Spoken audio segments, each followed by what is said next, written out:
fast. Track your career with programs tailor-made for the industry. KL Global Business School.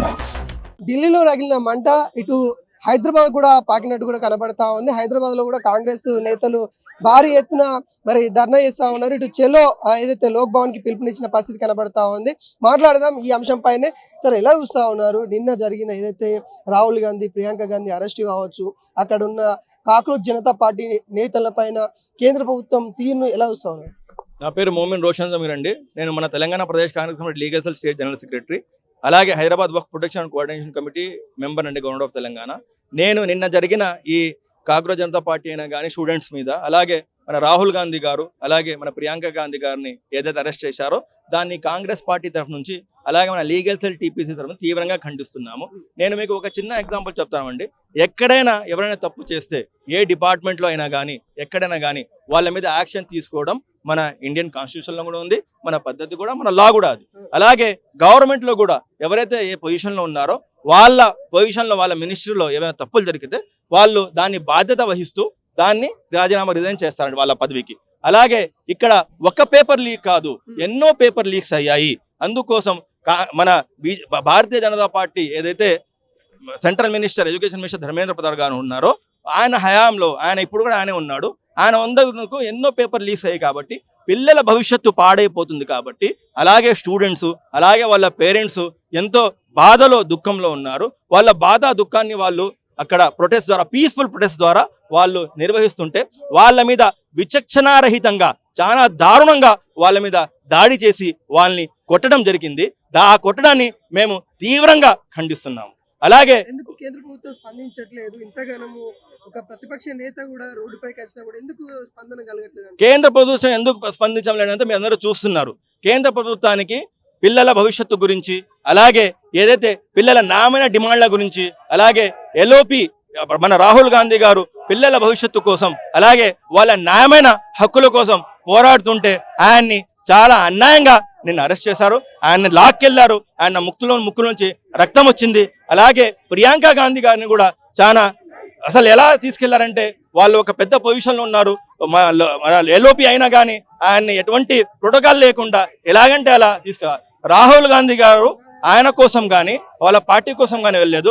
Rahul Gandhi గారు మన దేశ పిల్లల భవిష్యత్తు కోసం అక్కడికి వెళ్ళారు. అక్కడికి వెళ్ళి పీస్ఫుల్ గా ప్రొటెస్ట్ చేస్తుంటే ఆయన్ని తీవ్రంగా అక్కడి నుంచి లాక్కెళ్ళడం జరిగింది. దీన్ని నేను కాంగ్రెస్ పార్టీ నుంచి, అలాగే మన legal cell TPCC Telangana Pradesh Congress committee నుంచి తీవ్రంగా నేను ఖండిస్తున్నాను. మాది ఒకటే ఒక డిమాండ్, ఈ ఏదైతే పిల్లల గురించి, స్టూడెంట్స్ మీద, పేరెంట్స్ గురించి అన్యాయం జరిగిందో, పేపర్స్ లీక్స్ అయినాయో, దాన్ని వెంటనే బాధ్యత తీసుకుంటూ వెంటనే ధర్మేంద్ర ప్రధాన్ రాజీనామా చేయాలి. అలాగే పిల్లల మీద ఏదైతే పోలీస్ వాళ్ళ నుంచి నిన్న కొట్టించారో దాన్ని బాధ్యత తీసుకుంటూ అమిత్ షా కూడా వెంటనే రాజీనామా చేయాలని నేను డిమాండ్ చేస్తున్నాను. కేంద్ర ప్రభుత్వం తీరు, యువతపై చేస్తున్న లాఠీ చార్జ్ పైన నిన్న ఏదైతే లోక్సభ ప్రతిపక్ష నేత రాహుల్ గాంధీ గారు ధర్నాకు దిగడం జరిగింది, తనను కూడా అరెస్ట్ చేయడం జరిగింది. ఈ నేపథ్యంలో తెలంగాణ కాంగ్రెస్ నేతలు కూడా మండిపడతా ఉన్నారు. చలో లోక్ భవన్కి పిలుపునిచ్చారు. ఇందిరాగాంధీ స్టాచ్యూ నుండి లోక్ భవన్కి వెళ్ళే మార్గంలో అయితే మనం ఉన్నాము. మనం ఒకసారి మాట్లాడిద్దాం కాంగ్రెస్ నేతలతో. సరే, ఎటువంటి డిమాండ్లతో ఈరోజు మీరు చలో లోక్ భవన్ని ముట్టడిస్తూ ఉన్నారు?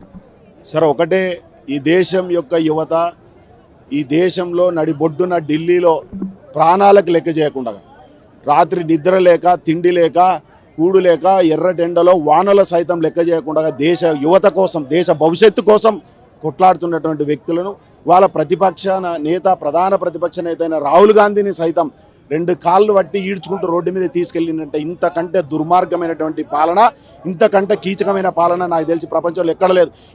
ఈరోజు భారతదేశంలో మరో నేపాల్గా, బంగ్లాదేశ్గా, మరో శ్రీలంకగా మారిందే దానికి కారణం కేంద్ర ప్రభుత్వం, నరేంద్ర మోడీ విధి విధానాలే. ఇవాళ ప్రైవేటీకరణ పేరుతో గతంలో పనిచేసిన 50 సంవత్సరాలు, 60 సంవత్సరాలు పాలించిన కాంగ్రెస్ పార్టీ ప్రభుత్వ సంస్థలు ఏర్పాటు చేసి అందులో యువతకు ఉద్యోగాలు కల్పించి ఈ దేశ నిర్మాణంలో వాళ్ళని భాగస్వామ్యం చేసింది. కాబట్టే ఈ దేశంలో యువత ఉన్నతమైన విద్యలు అందించి వాళ్ళ ఉద్యోగాలు చేసుకోవాల, కుటుంబాలను ఈ దేశ పునర్నిర్మాణంలో భాగస్వామ్యం. కానీ నువ్వు వచ్చిన తర్వాత ఏం జరిగింది? ప్రైవేటీకరణ, బిఎస్ఎన్ఎల్ ప్రైవేటీకరణ, రైల్వేలు ప్రైవేటీకరణ, ఎయిర్పోర్ట్లు ప్రైవేటీకరణ, ఎల్ఐసి ప్రైవేటీకరణ, లాస్ట్కి ఇస్రోని కూడా ప్రైవేటీకరణ చేసి 100 మందిని వాళ్ళ రాజీనామా చేసే స్థాయికి ఈ దేశాన్ని దిగజార్చినావు. ఇస్రో అంటే ఈ దేశానికి ఒక రోల్ మోడల్గా తీర్చిదిద్దినటువంటి దేశ అభివృద్ధిలో ముందుకు పోయినటువంటి సమస్యను కూడా నిర్వీర్యం చేసి ప్రైవేటీకరణ పేరుతో అందానీలకు వాళ్ళ కంపెనీలను తాకట్టు పెట్టి దేశ భవిష్యత్తుని రోడ్డు మీదకి తీసుకొచ్చినావు, దేశ యువతను రోడ్డు మీద తీసుకొచ్చినావు. ఇవాళ వేలాది మంది విద్యార్థులు ఫెయిల్ అయ్యి మీ పేపర్ లీకేజ్ల వల్ల భవిష్యత్తులు ప్రశ్నార్థకమైపోయి పెళ్లిళ్ళు చేసుకోలేక తల్లిదండ్రులకు ముఖం చూపించలేక ఆత్మహత్యలు చేసుకున్నారు. ఎందుకంటే తల్లిదండ్రులకు భారం అవుతున్నామని చెప్పేసి. మరి యువతని ఇవాళ ఈ దేశం అంటేనే ఈ దేశ యువతనే లేకుంటే ఈ దేశాన్ని అధికారం ఏం చేస్తావు, నీ నీ నీ నీ ఆర్భాటాలు ఏం చేస్తావు. కాబట్టి ఒకటే ఇవాళ డిమాండ్, ప్రధానమైన డిమాండ్, ఎవరైతే ధర్మేంద్ర ప్రసాద్ కేంద్ర మంత్రి ఉన్నాడో ఈ యువత ఏదైతే పేపర్ లీకేజ్లకు కారణమైన వెంటనే వాళ్ళని వెంటనే శిక్షించాలి. ధర్మేంద్ర ప్రసాద్ను ఆయన బర్తరఫ్ చేయాలి. పార్లమెంట్ లో ఈ అంశంపై చర్చ పెట్టాలనేది ప్రధానమైన డిమాండ్. యువతని కావాలని రెచ్చగొడుతుంది. ఇటు ఆమ్ ఆద్మీ పార్టీ కావచ్చు, ఇటు కాంగ్రెస్ పార్టీ కావచ్చు, యువతని రాజకీయంగా వాడుకుంటా ఉంది. మేము ఖచ్చితంగా ప్రతి సమస్యని మేము చూస్తూ ఉన్నాం, ఖచ్చితంగా ఎటువంటి ఇబ్బంది లేకుండా తీసుకెళ్తాం. కానీ వీళ్ళు అల్లర్లు సృష్టించడానికి ఇలాంటి అంశాలను తెరపైకి తీసుకొని వస్తూ ఉన్నారు అని అంటారు. యువతకి ఎగ్జామ్లు పేపర్ లీకులు చేసింది కాంగ్రెస్ పార్టీయా? 65 పేపర్ లీకేలు చేసింది కాంగ్రెస్ పార్టీయా? యువతను రెచ్చగొట్టింది ఎవరు? నువ్వు కాదా? ఎడ్యుకేషన్ మినిస్టర్ నువ్వు, నరేంద్ర మోడీ, బీజేపీ ప్రభుత్వం కాదా? కాబట్టి మీరు ప్రభుత్వంలో ఉండి తప్పిదాలు చేసి యువతకి మోసం చేసి రోడ్డు మీద తీసుకొచ్చారు. కాబట్టి మీ గల్లబట్టి మీ మెడలు వంచి ప్రభుత్వాన్ని గద్దెదించి యువత వాళ్ళ లక్ష్యాన్ని సాధించుకునే దిశగా పోరాటం చేస్తారు. కాంగ్రెస్ పార్టీకి ఎక్కడ పాత్ర ఉంది? ఇక్కడ పేపర్ లీకేజ్లో కాంగ్రెస్ పార్టీకి పాత్ర ఉందా? బీజేపీ కేంద్ర మంత్రికి పాత్ర ఉందా? కాబట్టి పేపర్ లీకేజ్ వల్లనే ఇవాళ దేశ భవిష్యత్తు ప్రశ్నార్థకమైంది.